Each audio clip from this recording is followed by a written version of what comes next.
Welcome back. और बड़ी खबर आ गई, एशिया कप पाकिस्तान और श्रीलंका में होगा। पाकिस्तान का मुजव्वजा हाइब्रिड मॉडल मंजूर कर लिया गया है। जराये का कहना है कि तमाम मुल्क पाकिस्तान और श्रीलंका में खेलने पर राजी हो गए हैं। मजीद जानेंगे नुमाइंदा खुसूसी बराए खेल शाहिद हाशमी से। शाहिद, अब तो भारत को कोई एतराज नहीं होगा?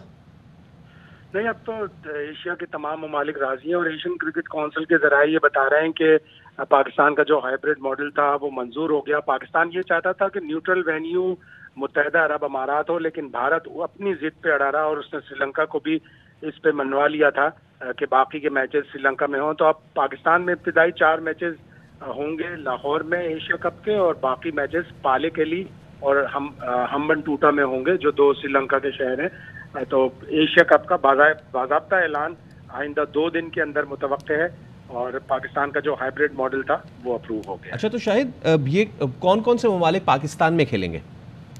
देखिए, पाकिस्तान में पहले राउंड के 4 मैचेस होंगे, जिसमें पाकिस्तान और नेपाल एक ही ग्रुप में है, भारत उस ग्रुप में है, लेकिन भारत अपने पहले राउंड के मैचेस श्रीलंका में खेलेगा। तो पाकिस्तान, नेपाल होंगी, श्रीलंका, अफगानिस्तान और बांग्लादेश, ये 5 ममालिक पाकिस्तान में पहले राउंड के मैचेस।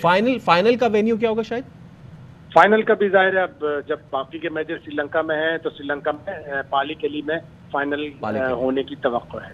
बहुत शुक्रिया शाहिद हाशमी, नुमाइंदा खुसूसी स्पोर्ट्स हमें अपडेट कर रहे थे। और इंतखाबात के लिए बजट रख दिया, वक्त पर होने चाहिए। वजीर खजाना इसहाक डार की प्रेस कॉन्फ्रेंस, कहा हुकूमत ने कभी इलेक्शन में ताखीर की बात नहीं की। इत्तेहादियों ने ऐसी बात की भी तो गैर आईनी नहीं। पाकिस्तान डिफॉल्ट नहीं करेगा। जिन्होंने ये रट लगाई है वही मौजूदा सूरत हाल के जिम्मेदार हैं।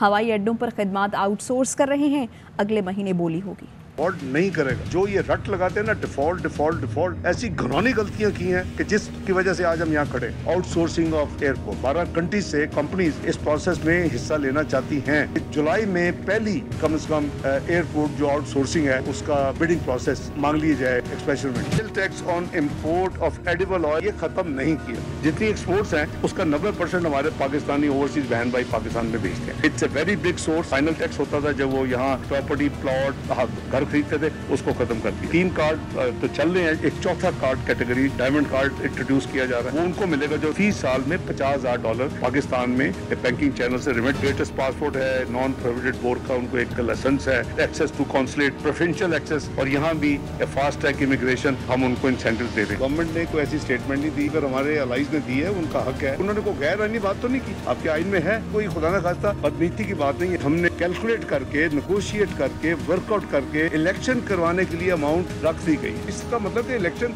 टाइम पे होने चाहिए। बजट में इंतखाबात के लिए पैसे रखे गए हैं, इससे अंदाज़ा होता है कि इंतखाबात होने जा रहे हैं। शाह महमूद कुरैशी का रद्द-ए-अमल, बजट झूठ का पुलंदा करार देते हुए कहा कि 42 दिन की हुकूमत 12 माह का बजट कैसे पेश कर सकती है।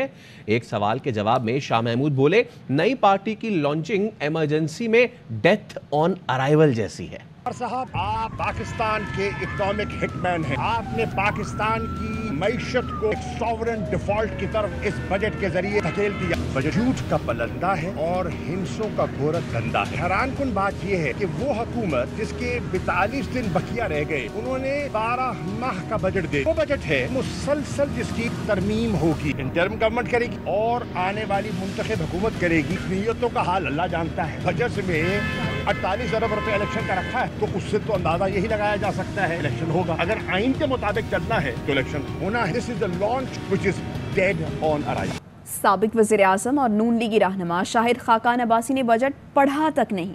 सहाफ़ी ने पूछा, बजट में गरीब के लिए क्या रखा गया है? शाहिद खाकान अब्बासी ने जवाब दिया, मैंने बजट नहीं पढ़ा, आपने पढ़ा होगा। आम के लिए क्या किया है बजट में, चलें ये बता दें।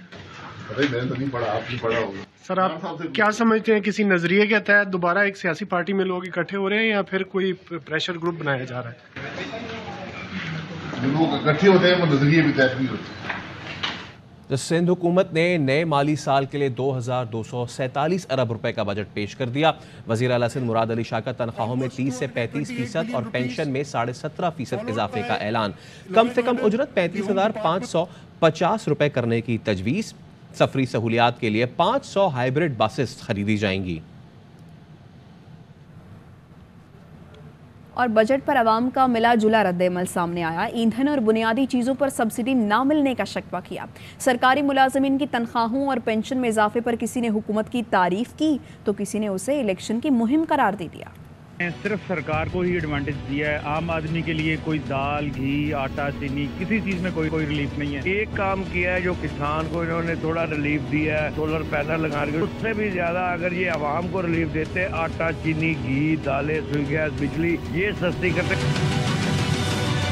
मजदूर तबका है उसकी तनख्वाहों में खातिर ख्वाह इजाफा किया, जो पेंशनेबल बंदे हैं उनके लिए अच्छा खासा मराहत दी गई है। बिजली के ऊपर, गैस के ऊपर गवर्नमेंट को सब्सिडी देनी चाहिए। ग़िज़ाई अजनास जो है, अगर चावलों को या किसी भी सब्जी को, अशियाए खुर्दनोश को लेकर बेकरी आइटम्स बड़े महंगे कर दिए गए हैं, तो आम आवाम के लिए तो ग़िज़ाई अजनास ही सब कुछ होते हैं। मिडिल क्लास के लोग हैं उनके लिए तकलीफ हो जाएगा, बहुत ज्यादा डोमेस्टिक एक्सपेंसेस है उसको मीट नहीं कर सकते। हम वापस आएंगे एक ब्रेक के बाद। हमारे साथ रहिए। Welcome back. खैबर पख्तूनख्वा में बारिश ने तबाही मचा दी। बच्चों और खातीन समेत 21 अफराद जाम हक और 100 से जायद जख्मी हो गए। बन्नू में बच्चों समेत 12 अफराद जिंदगी की बाजी हार गए। लकी, मरवत और करक में 4-4 अफराद जाम हक हुए। हंगू, कोहाट और स्वाबी में भी मूसलाधार बारिश का सिलसिला जारी है। कराची वाले होशियार खबरदार, समंदरी तूफान बिपरजॉय शहर कायद से 850 किलोमीटर दूर रह गया है। बुध या जुमेरात को कराची, ठट्ठा या और माड़ो के साहिल से टकराएगा। साहिली इलाके तेज़ आंधी, समंदरी तूफान और सैलाब की जद में आ सकते हैं। गरज चमक के साथ बरसात की भी पेश गोई है। 120 से 150 किलोमीटर फी घंटा की हवाएं चल सकती हैं। कराची के साहिल पर दफ़ा 144 नाफिज कर दी गई। माहिगीरों को कल से समंदर में ना जाने की हिदायत की गई है। आवाम को भी साहिली मकामात पर जाने से गुरेज की हिदायत की गई है। कराची से आपको अपडेट करें, सोहराब गोठा इलाका इसके करीब फायरिंग हुई है और 2 पुलिस एहलकार जाम हक बताए जा रहे हैं। बात करेंगे अपने नुमाइंदे आसिफ खान से। आसिफ, किस तरह वाक़या पेश आया? जी बिल्कुल, जो इब्तिदाई तौर पर इत्तलात मौसूल हुई है उसके मुताबिक एक ग्राउंड में कुछ मुश्तबा अफराद बैठे थे, जिन्हें चेक करने के लिए ये पुलिस एहलकार जब गए हैं तो उन अफराद की जानिब से फायरिंग की गई है, जिसके नतीजे में ये 2 पुलिस एहलकार हैं जिनकी शनाख्त रहमत और हकीम के नाम से हुई है। ये दोनों पुलिस एहलकार शदीद जख्मी हुए, जिन्हें तिब्बी इमदाद के लिए अस्पताल मुंतकिल किया गया, जहाँ ये दोनों एहलकार दम तोड़ गए हैं। और बताया ये भी जा रहा है कि जो मुल्जिमान थे वो इनका असलहा भी साथ ले गए हैं। इस वाक़े के फौरन बाद जो पुलिस की भारी नफरी है वो मौके पर पहुंची है। मजीद इस सवाल से जो तहकीकात हैं वो की जा रही हैं। आसिफ, आप अपडेट कर रहे थे, आपका शुक्रिया। यहाँ वक्त हुआ एक ब्रेक, हमारे साथ रहिए। Welcome back. बिलावल भुट्टो की फासिस्ट पार्टी को कराची पर कब्जा करने नहीं देंगे। इनकी फस्तायत दुनिया के सामने लाएंगे। हाफिज नईमुर्रहमान की लफ्जी गोलाबारी, कहा मुंतखब नुमाइंदों को अगवा किया जा रहा है। कल मुल्क भर में यौम एहतजाज और शाहराह कायदीन पर तहफ़्फ़ुज़ कराची मार्च का ऐलान करती है। एक तरफ तो पीपल्स पार्टी अपने चेयरमैन बिलावल भुट्टो साहब का सॉफ्ट इमेज बनाने के लिए पूरी दुनिया में उनके चक्कर लगवा रही है, और दूसरी तरफ इनकी पार्टी एक फाशिस्ट पार्टी के तौर पर पूरे इलेक्शन के अमल को सबूताज कर रही है, यरगबाल बना रही है और गुंडागर्दी का मुजाहरा कर रही है। ये छुप नहीं सकेंगे। जमात इस्लामी इनको पूरी दुनिया में एक्सपोज करेगी और इनका असल चेहरा सामने आएगा। सन 70 में भी इन्होंने यही किया था, अवाम के मैंडेट को तस्लीम नहीं किया था। किस तरह से ये कहते हैं कि हमारा मेयर बनेगा, ये ऊंचे हथकंडों पर आ गए, ये लोगों को गायब कर रहे हैं, ये जिनको गिरफ्तार किया उनको धमका रहे हैं। आप मुस्तरदशुदा हैं, जाली तरीके से अपनी अक्सरियत को लाकर आप कराची पे कब्जा नहीं कर सकते। जमात इस्लामी ने इस बात का फैसला किया है, इस फिस्तायत को, पीपल्स पार्टी के इस फाशिज्म को पूरी दुनिया के सामने लाने के लिए कल पूरे मुल्क में अमीर जमात इस्लामी पाकिस्तान ने ऐलान किया है कि यौम एहतजाज होगा और कल कराची में शाहराह कायदीन पर एक बहुत बड़ा तहफ़्फ़ुज़े कराची मार्च मुनक़िद किया जाएगा। हाफिज नईम का मेयर बनने का ख्वाब चकनाचूर हो गया। जियाल रहनुमा सईद गनी का जवाबी वार। अमीर जमात इस्लामी कराची को नाम में मेयर का इजाफा कराने का मशवरा भी दे डाला। निसार खोड़ो बोले, बगैर सबूत अगवा के इल्ज़ाम नहीं लगाने चाहिए। तो लोग गिरफ्तार हैं, उन लोगों को वोट के लिए लेकर आना हुकूमत की जिम्मेदारी हम लेकर आएंगे, लेकिन किसी को जबरदस्ती वोट हाफिज को दिलवाने की जिम्मेदारी तो हम नहीं ले सकते। हाफिज नईमुर्रहमान साहब के जो ख्वाब हैं वो चिकनाचूर हो गए हैं, तो उसको मेयर कहलवाने का बहुत शौक है। मैं बार बार कह रहा हूँ, नादरा चला जाए, अपना नाम बदलवा ले और लिख ले मेयर हाफिज नईमुर्रहमान, वो सारी जिंदगी के लिए मेयर हो जाएगा। कराची का मेयर पाकिस्तान पीपल्स पार्टी का होगा। हुआ का इल्जाम तो सबूत के बगैर नहीं लगाना चाहिए। अगर उनको वोट नहीं मिल रहे हैं और वो समझ चुके हैं कि शायद उनकी हार होगी, उन्होंने तो ऐसी बातें कहनी है। सुना है कि काफी सारे जमात इस्लामी के लोग भी घूमे। जो कॉन्फिडेंस कराची वालों ने मेरी जमात के ऊपर दिखाया है, पाकिस्तान पीपल्स पार्टी का एक एक कारकुन, एक एक जियाला उस कॉन्फिडेंस के ऊपर पूरा उतरेगा। उधर कराची के जिना अस्पताल से 2 दिन की बच्ची के अगवा को 19 घंटे गुजर गए हैं। सीसीटीवी फुटेज में एक खातून बच्ची को ले जाते नजर आ रही है। बच्ची ना मिलने पर घर वाले शदीद परेशान हैं। कहते हैं अगवाकार खातून को नहीं जानते, वो वार्ड में कई घंटे मौजूद रही। मजीद इस बारे में बताएंगे सलमान लोधी। देखिए, कराची के जिना अस्पताल से एक और नौमौलूद बच्ची को अगवा कर लिया गया है। अब तक इस बच्ची को बाजियाब नहीं कराया जा सका।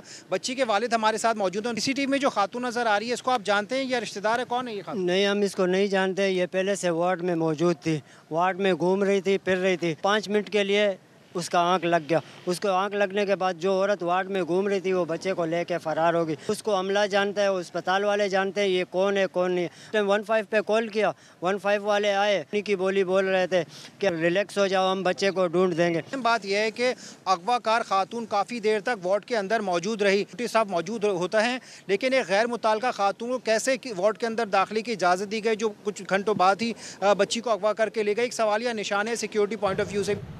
न्यूज़ बुलेटिन से फिल वक्त इतना ही। हाजिर होंगे न्यूज़ हेडलाइंस के साथ।